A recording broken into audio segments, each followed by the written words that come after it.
students, in this video we will discuss about the importance of Schrödinger wave equation. Okay, महत्व क्या है Schrödinger wave equation जो हमने last class में derive करी थी उसका, राइट? तो यहाँ पे हम कह रहे हैं कि जो Schrödinger wave equation है वो सेकेंड ऑर्डर डिफरेंशियल इक्वेशन है। ऑब्वियस सी बात है, हमने लास्ट क्लास में जब इक्वेशन देखी थी तो हमने जो है डबल डेरिवेटिव लिया था, ठीक है, और ये वैल्यू, इसकी वैल्यू हम यहाँ पे यूज कर रहे थे। तो ये क्या है? Schrodinger wave equation second order differential equation है एंड हैज सेवरल सॉल्यूशंस, और इसके बहुत सारे सॉल्यूशंस हो सकते हैं। ओके, और उन बहुत सारे सॉल्यूशंस में से सारे के सारे जो है वो किसी भी फिजिकल प्रॉपर्टी या केमिकल प्रॉपर्टी को एक्सप्लेन करे, ये जरूरी नहीं है। ओके, तो यहाँ पे सारे के सारे सॉल्यूशन जो है फिजिकल और केमिकल प्रॉपर्टी को रिलेट करे, कि रियलिटी को चेक करे, ये जरूरी नहीं है। Such solutions are therefore not acceptable. ठीक है, जो भी सॉल्यूशंस होंगे, देखो ये जो इक्वेशन थी हमारी लास्ट श्रोडिंगर इक्वेशन, ठीक है, जितनी भी उसके रिजल्ट आएंगे बहुत सारी जगह वो एप्लीकेबल है और उससे बहुत सारे रिजल्ट मिलते हैं, पर वो सारे के सारे रिजल्ट किसी भी फिजिकल प्रॉपर्टी या केमिकल प्रॉपर्टी को एक्सप्लेन करे, ये जरूरी नहीं है। उनमें से कुछ जो है वो फिजिकल प्रॉपर्टी या केमिकल प्रॉपर्टी को एक्सप्लेन कर सकते हैं और कुछ एक्सप्लेन नहीं करते हैं। तो जो नहीं करते हैं वो सारे के सारे एक्सेप्टेबल रिजल्ट्स नहीं होंगे। ठीक है, तो कौन से फिर एक्सेप्टेबल रिजल्ट्स होंगे? तो एक्सेप्टेबल रिजल्ट्स वही होंगे या फिर वही रिजल्ट जो है वो फिजिकल और केमिकल रियलिटी को चेक कर सकते हैं जो रिजल्ट सिंगल वैल्यूड हो, ठीक है, सिंगल वैल्यूड हो, कंटिन्यूस हो रिजल्ट, यानी कि फर्स्ट डेरिवेटिव और सेकंड डेरिवेटिव के बाद एकदम से चेंज ना आए एक्स में, ठीक है, कंटिन्यूस रिजल्ट्स हो जिनके, उसके बाद जो है किसी finite value and finite value and नहीं फोर बाउंड स्टेट। जैसे कि हम यहाँ पे मैं यहाँ पे कहूँ कि मैंने लिया है यहाँ पे एक बॉक्स लिया है, ठीक है, उसकी लिमिट लगाई है, यहाँ 0 है, यहाँ इनफाइनाइट है। ओके, अब यहाँ पे मान लो कि इस बॉक्स में एक इलेक्ट्रॉन है। ओके, अब इस इलेक्ट्रॉन पर मैंने श्रोडिंगर वेव इक्वेशन अप्लाई करी है। उस इलेक्ट्रॉन की मुझे एनर्जी या स्पीड या वेलोसिटी या कुछ भी चेक करना है, उसके लिए मैं श्रोडिंगर वेव इक्वेशन को मान लो कि कंसिडर करती हूँ। तो एक बाउंड स्टेट, ये बाउंड स्टेट 0 और इनफाइनाइट के बीच में जो भी हमारे एरिया है वो हमारी बाउंड स्टेट है। तो इस बाउंड स्टेट में जो भी वैल्यू आएगी, जो भी रिजल्ट आएगा, वो वैल्यू हमेशा फाइनाइट होनी चाहिए, वो हमेशा वैल्यू फाइनाइट होगी। और इस बाउंड स्टेट के बाहर जितने भी रिजल्ट आएंगे साई के, वो हमेशा क्या होंगे? 0 होंगे। क्या होंगे? 0 होंगे, यानी कि साई की जो भी वैल्यू होगी वो बाउंड स्टेट के बाहर जो है वैनिश हो जाएगी या 0 हो जाएगी, या फिर बाउंड स्टेट ना कहे तो हम इसे इनफाइनाइट भी कह सकते हैं। इनफाइनाइट पे साई हमेशा 0 होता है। क्लियर ये चीज? ओके, नेक्स्ट जो है कि जो भी साई है उसका हम साई और उसके मतलब कि एक तरह से कहे कि उसका नॉर्मलाइजेशन चेक करें कि वो साई जो है, जो भी साई हमने लिया है वो साई हमारा नॉर्मलाइज्ड है कि नहीं है। श्रोडिंगर वेव इक्वेशन में जैसे कि हमने क्या यूज किया था, श्रोडिंगर वेव इक्वेशन में साई हमारा क्या था? Sine note sine 2 pi x, no 2 pi nu t, ये था हमारा साई। ठीक है, तो अब ये जो साई है वो नॉर्मलाइज्ड है कि नहीं है उसको चेक करेंगे, और नॉर्मलाइजेशन चेक करने के लिए क्या करते हैं हम यहाँ पे, जैसे कि मैंने यहाँ पे एक कंडीशन ली है 0 से इनफाइनाइट के बीच में, ठीक है, एक लिमिट लगा देते हैं हम 0 से इनफाइनाइट के बीच में, और ये जो साई है, ये साई और इसका कॉम्प्लेक्स कॉन्जुगेट लेते हैं, और ये डी तो यहाँ पे क्या है? ये वॉल्यूम है, ठीक है, ये क्या है? वॉल्यूम है। तो इस तरह से इस फॉर्मूले को यूज करते हुए हम उसका नॉर्मलाइजेशन चेक करते हैं। ये अप्लाई करने पर अगर वैल्यू हमारी 1 के बराबर आ जाती है तो हम कहेंगे कि हमारा जो साई दिया गया है वो क्या है? नॉर्मलाइज्ड है। और अगर साई नॉर्मलाइज्ड है तो उसी केस में वो वैल्यू जो है, जो उसका रिजल्ट आएगा फाइनल, वो एक्सेप्टेबल होगा, अदरवाइज एक्सेप्टेबल नहीं होगा।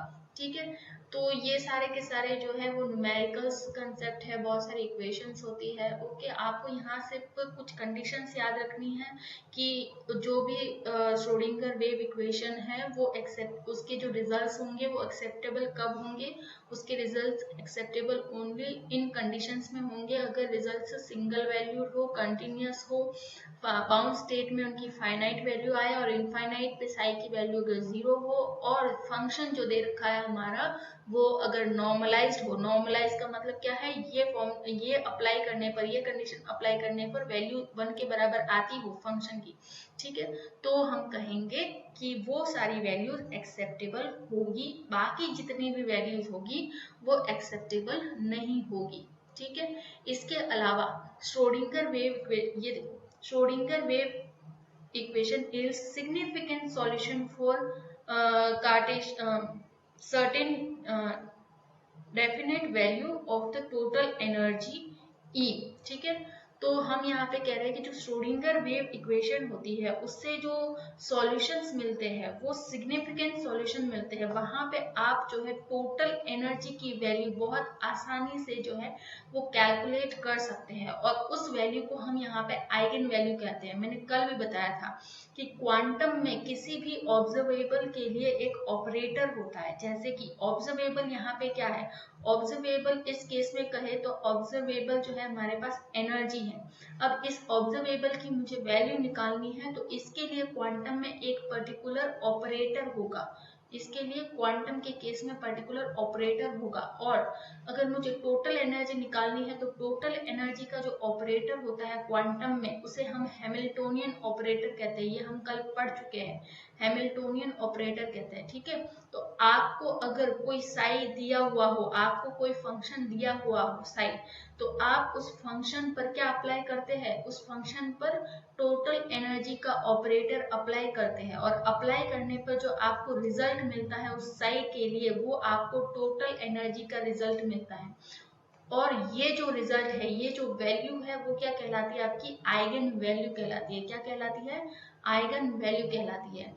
और ये जो फंक्शन होता है वो क्या कहलाता है, आइगन फंक्शन कहलाता है। ये फंक्शन जो है हमारा आइगन फंक्शन कहलाता है, क्लियर ये। और एच क्या यहाँ पे क्या है, ये हैमिल्टोनियन ऑपरेटर है जो किस पे अप्लाई किया जा रहा है, इस साइड फंक्शन पर अप्लाई किया जा रहा है, क्लियर। तो इस तरह से ये वाली जो हमारी फाइनल इक्वेशन हमने कल देखा था एनर्जी के लिए कैलकुलेट करने के लिए, तो यहाँ से हमें पता चलता है कि जो श्रोडिंगर वेव इक्वेशन है उससे हम बहुत अच्छे से टोटल एनर्जी को जो है वो कैलकुलेट कर सकते हैं सिस्टम के लिए, क्लियर ये। ओके, नेक्स्ट देखते हैं हम यहाँ पे, ये मैंने बता दिया साइन आइगन फंक्शन है, ये आइगन वैल्यू है, और n जो भी दिया है वो हमारे क्वांटम नंबर है। ओके, अब नेक्स्ट पॉइंट है, for an atom these eigenvalues En, okay, corresponds to discrete sets of energy value postulate by Bohr. ये जो भी एनर्जी वैल्यू आएगी वो अलग अलग सेट होंगे, जैसे कि बोर का जो मॉडल है, बोर के मॉडल में हम कहते हैं कि ये सारे जो ऑर्बिट है, इन ऑर्बिट के अपने एनर्जी लेवल्स है, ये सारे अलग अलग एनर्जी लेवल्स है, आपने पढ़ा होगा, ठीक है, कि एनर्जी लेवल्स के, एल, एम, एन, और इसको नंबर से भी कहते हैं हम, 1 2 3 4, जिसको हम एन से शो करते हैं, ठीक है। तो ये कह रहा है कि किसी भी एटम के लिए जो आइगन वैल्यू ई एन निकली है वो बोर का जो मॉडल है एटम का, बोर का जो पोस्टुलेट है कि अलग अलग सेट मिलेंगे यहाँ पे एनर्जीज के, ठीक है, वो जैसे मिलेंगे यहाँ पे मॉडल में आप देखते हो के, एल, एम, एन, इस तरह से अलग अलग सेट यहाँ पे आपको मिलते हैं, ई एन अलग अलग, ठीक है। नाउ नेक्स्ट देखते हैं हम यहाँ पे, नेक्स्ट पॉइंट है हमारा, by the help of Schrodinger wave equation we can derive the formula to calculate energy for H यानी hydrogen helium particle in 1D 2D 3D box, ठीक है। और भी बहुत सारे हैं, सिर्फ यही नहीं है, बहुत सारी वैल्यूज जो है, बहुत सारे ऑब्जर्वेबल्स की वैल्यू जो है हम कैलकुलेट कर सकते हैं। तो इसमें एक बताया हुआ है कि हाइड्रोजन के लिए, हीलियम के लिए, या फिर 1D 2D 3D जो बॉक्स है उनमें जो पार्टिकल है या उनमें जो इलेक्ट्रॉन मूव करता है उनके लिए भी जो है हम एनर्जी कैलकुलेट करने के लिए फॉर्मूलाज डिराइव कर सकते हैं श्रोडिंगर वेव इक्वेशन को यूज करके। ओके, नेक्स्ट पॉइंट है यहाँ पे कि with the help of Schrodinger wave equation we can explain the atom orbital theory. Obvious सी बात है, कर सकते हैं, हमने लास्ट क्लास में पढ़ा है कि जो ये एटम ऑर्बिटल थ्योरी होती है, ओके, हम इसको भी एक्सप्लेन कर सकते हैं। इसके अलावा जो स्टोक्स-ज़ीमैन इफेक्ट होता है, माना कि ये एक एनर्जी लेवल है, फिर ये जो है आगे दूसरे एनर्जी लेवल्स में स्प्लिट होता है, इस तरह से और एनर्जी लेवल्स में स्प्लिट होता है। जैसे कि आप स्पेक्ट्रो वगैरह में पढ़ते हैं, तो उन सबको भी जो है स्टोक्स-ज़ीमैन वगैरह की इलेक्ट्रिक फील्ड में किस तरह से स्प्लिट होते हैं एनर्जी लेवल्स, इसके अलावा मैग्नेटिक फील्ड में किस तरह से स्प्लिट होते हैं, तो वो सारा जो है हम क्वांटम के अंडर जो है एक्सप्लेन कर सकते हैं यहाँ पे। ओके, तो ये तो था इम्पोर्टेंस की, जो श्रोडिंगर वेव इक्वेशन है उसके इम्पोर्टेंस क्या है। क्लियर। अब देखते हैं physical interpretation of wave function psi. ये जो वेव फंक्शन की हम बात कर रहे हैं उसका फिजिकल इंटरप्रिटेशन क्या है, इसको किस तरह से हम यूज में लेते हैं, या फिर इस वेव फंक्शन का सिग्निफिकेंस क्या है, महत्व क्या है। ठीक है, तो फर्स्ट तो है कि ये जो है first interpretation as charge density. Physical interpretation में हम पढ़ते हैं साई को, कि साई को हम एज अ चार्ज डेंसिटी को एक्सप्लेन करने के लिए यूज में ले सकते हैं। ठीक है, तो यहाँ पे हम बात कर रहे हैं कि intensity of electron in atom is directly proportional to modulus of psi square. Okay, ये जो इलेक्ट्रॉन है, मान लो एक एटम है, यहाँ पे मान लो कोई इलेक्ट्रॉन है, इस इलेक्ट्रॉन के जो इंटेंसिटी होगी, इस इलेक्ट्रॉन की जो इंटेंसिटी होगी वो किसके प्रोपोर्शनल होगी, वो हमेशा जो साई की वैल्यू होगी उसके स्क्वायर के मॉड्यूलस के प्रोपोर्शनल होगी। ओके, एक एटम में एक ऑर्बिटल में इलेक्ट्रॉन की इंटेंसिटी जो फंक्शन दे रखा है वेव फंक्शन, उसके स्क्वायर के मॉड्यूलस के डायरेक्टली प्रोपोर्शनल होती है। ओके, इसके अलावा intensity of electron mean electron density, electron density और पार्टिकल डेंसिटी। ठीक है, इलेक्ट्रॉन की इंटेंसिटी का यहाँ पे क्या मतलब है कि एक ऑर्बिटल में एक इस पोजीशन पे कितने इलेक्ट्रॉन जो है यहाँ पे प्रेजेंट है, यानी कि एक पर्टिकुलर वॉल्यूम में कितने इलेक्ट्रॉन प्रेजेंट है, उसको जो है हम यहाँ पे बात कर रहे हैं इलेक्ट्रॉन डेंसिटी की तरह, या फिर हम उसे पार्टिकल डेंसिटी भी कहते हैं। ठीक है, तो इंटेंसिटी ऑफ इलेक्ट्रॉन का मतलब यहाँ है इलेक्ट्रॉन डेंसिटी, यानी कि डायरेक्ट हम कह सकते हैं कि इलेक्ट्रॉन डेंसिटी जो है डायरेक्टली प्रोपोर्शनल होता है किसके, साई स्क्वायर मॉड्यूलस के।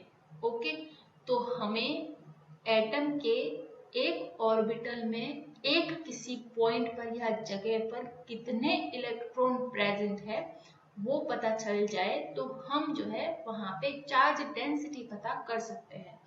क्योंकि हर इलेक्ट्रॉन पर जो है चार्ज हम कितना मानते हैं, मान लो ई चार्ज है, और वहां से जितने भी इलेक्ट्रॉन डेंसिटी मिलेगी, यानी कि जो ये इंटेंसिटी को हमने कहा प्रोपोर्शनल टू इसके है। ठीक है, तो ये तो इंटेंसिटी हो गई, पर अब हमें तो चाहिए चार्ज डेंसिटी। तो इलेक्ट्रॉन की डेंसिटी तो हमें मिल गई, इसको हम मल्टीप्लाई कर दे अगर चार्ज से, तो हमें यहाँ पे क्या मिल जाता है, चार्ज डेंसिटी। ठीक है, तो साई जो वेव फंक्शन है, इस वेव फंक्शन के बेसिस पे हम किसी एटम में किसी पोजीशन पर चार्ज डेंसिटी कैलकुलेट कर सकते हैं। क्लियर है, क्योंकि इलेक्ट्रॉन पर आवेश तो हमें पता ही होता है। ओके, चलो, तो it is the magnitude of psi square modulus in the vicinity of the nucleus in an atom is high. मतलब कि न्यूक्लियस है, ये एटम है और ये न्यूक्लियस है एटम का, तो एटम की जो विसिनिटी है उसके आसपास, विसिनिटी यानी कि आसपास के एरिया में जो साई स्क्वायर मॉड्यूलस की जो वैल्यू होती है वो बहुत ही हाई होती है। ठीक है, साई स्क्वायर मॉड्यूलस की वैल्यू इलेक्ट्रॉन एटम के न्यूक्लियस के आसपास बहुत ही हाई होती है। इसका सिंपल मतलब है यहाँ पे कि वहां पे इलेक्ट्रॉन डेंसिटी भी हाई होगी। क्या, ये एटम, इसका न्यूक्लियस, इसकी विसिनिटी यानी कि इसके आसपास के एरिया में जो साई स्क्वायर मॉड्यूलस होता है उसकी एनर्जी बहुत ही हाई होती है। एनर्जी हाई होती है मतलब इलेक्ट्रॉन डेंसिटी भी बहुत ज़्यादा होगी। अब इलेक्ट्रॉन डेंसिटी ज़्यादा होगी तो वहाँ पे डेंसिटी पता करने के बाद हम चार्ज डेंसिटी पता कर सकते हैं। तो समझ में आता है कि न्यूक्लियस के पास जो है चार्ज डेंसिटी भी बहुत ही हाई होती है। ठीक है, तो यहाँ पे हमें फर्स्ट इंटरप्रिटेशन है साई का कि psi as a electron density हम यूज कर सकते हैं उसकी वैल्यूज को इलेक्ट्रॉन डेंसिटी चेक करने के लिए, चार्ज डेंसिटी चेक करने के लिए, वो पर्पस हमारा यहाँ पे पूरा होता है। ठीक है, दूसरा है कि हम जो है साई को प्रोबेबिलिटी डेंसिटी चेक करने के लिए भी यूज कर सकते हैं। नॉर्मल सी बात है कि प्रोबेबिलिटी यानी कि एक एटम में किसी पोजीशन पर इलेक्ट्रॉन्स के होने की प्रोबेबिलिटी कितनी है वो भी जो है हम यहाँ पे साई की हेल्प से या फिर वेव फंक्शन की हेल्प से पता कर सकते हैं। तो साई स्क्वायर मॉड्यूलस का क्या यूज है? It has physical significance that it represents the probability of finding electron at any position in the atom। एक एटम में किसी भी पोजीशन पर इलेक्ट्रॉन डेंसिटी कितनी होगी इसको रिप्रेजेंट करता है कौन? Psi square modulus. ठीक है, अब according to Max Born probability of finding electron in one unit volume is represented by psi square. ठीक है, मैक्सबोर्न ने कहा था कि एक एटम में एक यूनिट वॉल्यूम में इलेक्ट्रॉन होने की प्रोबेबिलिटी कितनी है वो हम साई स्क्वायर की वैल्यू से पता कर सकते हैं। ठीक है, तो इसीलिए क्या कहते हैं हम इसे हम कंसिडर करते हैं as a probability density. Psi square modulus को हम कैसे कंसिडर करते हैं? As a probability density. और एग्जैक्ट निकालने के लिए हम यहाँ पे कहेंगे कि in infinitesimal volume like element infinitesimal volume मतलब कि अति सूक्ष्म आयतन है एक एटम में, उसमें अति सूक्ष्म आयतन है। मान लो कि ये वाला वैल्यू, ये वाला एरिया लिया मैंने, ये वाला। ठीक है, अति सूक्ष्म आयतन। आयतन क्या होता है? हमेशा 3 डायमेंशनल है। ठीक है, ये x, y और z। ठीक है, ये पूरा जो एरिया कहलाएगा ये वॉल्यूम कहलाएगा। ओके, तो यहाँ पे हम कह रहे हैं कि अति सूक्ष्म आयतन यानी कि dx, dy और dz का जो एरिया है उसमें इलेक्ट्रॉन होने की प्रोबेबिलिटी कितनी होगी? तो हम कहेंगे probability of finding electron is proportional to modulus of psi square dx, dy, dz। ठीक है, हमें वहां का वॉल्यूम तो पता करना पड़ेगा, इतने वॉल्यूम में अगर इलेक्ट्रॉन की डेंसिटी इसके बराबर होगी। क्लियर? तो probability of finding electron in infinitesimal volume is directly proportional to size modulus of psi square d2। d2 यहाँ पे क्या बता रहा है? d2 यहाँ पे वॉल्यूम बता रहा है। d2 यहाँ पे क्या बता रहा है? वॉल्यूम बता रहा है। ठीक है, तो यहाँ पे d2 किसके किसके बीच में? r और r प्लस d के बीच में, r प्लस dr के बीच में वॉल्यूम बताया। जैसे कि समझ में आए, ये और ये था मेरा r, ये क्या है? r। अब हम कह रहे हैं कि ये r और ये जो हमने यहाँ पे एक पॉइंट लगाया है, ठीक है, ये dr, तो r से लेकर r प्लस dr तक कितने इलेक्ट्रॉन होंगे वो जो है हम यहाँ से पता कर सकते हैं। ठीक है, तो ये था वैल्यू। अब यहाँ पे हम जो है वो प्रोबेबिलिटी,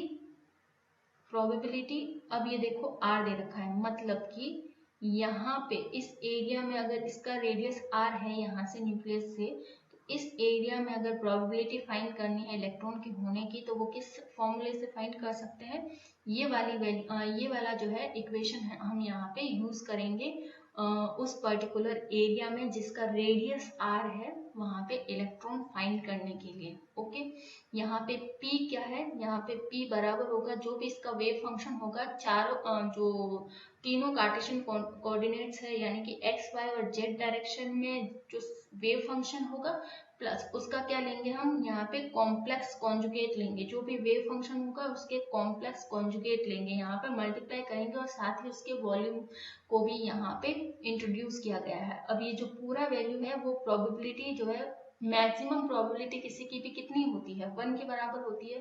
ठीक है, तो ये प्रोबेबिलिटी फाइंड करने के लिए 0 से इनफाइनाइट तक अगर प्रोबेबिलिटी देखते हैं तो वो 1 के बराबर होगी। तो प्रोबेबिलिटी फाइंड करने के लिए जो इक्वेशन होती है वो ये होती है कि 0 से इनफाइनाइट के बीच में ये a तो यहाँ पे कांस्टेंट है, a का स्क्वायर साई का स्क्वायर d तो इज इक्वल टू कितना होना चाहिए, 1 के बराबर होना चाहिए। ठीक है, okay, now psi may be negative at some sides but modulus of psi square never be negative, it can be positive और 0। ठीक है, हम कह रहे हैं कि साई के साथ चलो ठीक है, साई जो है वो नेगेटिव हो सकता है, पर साई स्क्वायर मॉड्यूलस कभी भी नेगेटिव नहीं होना चाहिए, नेगेटिव नहीं हो सकता, ये हमेशा पॉजिटिव होगा या फिर इसकी वैल्यू जो है वो 0 होगी। यानी कि इलेक्ट्रॉन या तो होगा या फिर नहीं होगा, नेगेटिव होने का तो कोई सवाल ही नहीं होता है कि इलेक्ट्रॉन या तो होगा तो उसकी कोई ना कोई पॉजिटिव वैल्यू होगी, और बिल्कुल ही नहीं होगा तो 0 वैल्यू आएगी, पर कभी नेगेटिव नहीं हो सकता। तो इलेक्ट्रॉन के होने की प्रोबेबिलिटी कौन बताता है, यही बताता है, साई थोड़ी बताता। तो साई तो नेगेटिव हो सकता है पर ये कभी भी नेगेटिव नहीं हो सकता है। ठीक है, तो इससे यहाँ से क्लियर होता है। तो प्रोबेबिलिटी समझ में आ गया, प्रोबेबिलिटी किसी भी इलेक्ट्रॉन की फाइंड करने के लिए प्रोबेबिलिटी क्या होगा, हमेशा प्रोपोर्शनल होगा साई स्क्वायर मॉड्यूलस इनटू उसका जो भी वॉल्यूम है। Clear, okay, thank you. यहाँ पे ये आपकी यूनिट जो है वो कंप्लीट होती है। नेक्स्ट हम सॉलिड स्टेट स्टार्ट करेंगे। Okay, thank you.